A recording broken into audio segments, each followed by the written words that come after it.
حبايبي وحشتوني. النهاردة الميعاد الأسبوعي بتاع نصايح أكلة جامدة، بس ياريت قبل ما تسمعي النصايح لايك وشير. عندك بتنجان وعايزة تقليه من غير ما يشرب زيت؟ تعالى أقولك تعملي ايه.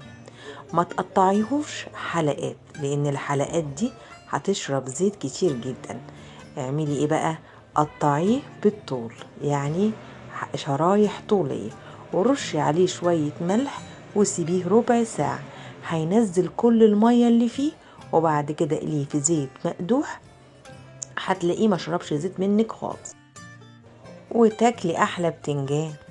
التوم بيغلبك في التقشير ولا يهمك، هاتي التوم اللي عندك واعمليه في صوص ونقعيه في شوية مية لمدة ربع ساعة، وبعدين قشريه، هيتقشر معاكي بسهولة. بتعملي جلاش وبيتحمر من تحت ومن فوق وبيطلع من النص ني. لا اقولك تعملي ايه، ادهني بين طبقات الجلاش بسمنة سخنة، وبعد كده حطي الحشو بتاعك ودخليه الفرن، هيطلع محمر وجميل ومستوي من جوه.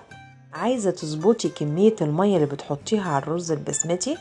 تعالي اقولك، لو انتي نقع الرز مثلا لمدة ساعة، في الحالة دي كل كوباية رز بتاخد كوباية وربع مية.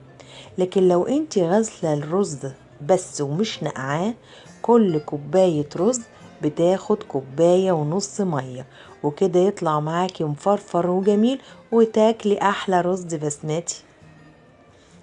البطاطس بتسلقيها وبتنهري منك واحدة مستوية وواحدة لا. لا، تعالي بقى اقولك تعملي ايه. وحطي على مية سليق البطاطس معلقة خل، هتحافظ لك عليها وهتستوي كلها في نفس الوقت. أكلة جامدة بتقدم لك نصايح على الجاهز، مش خسارة فيكي.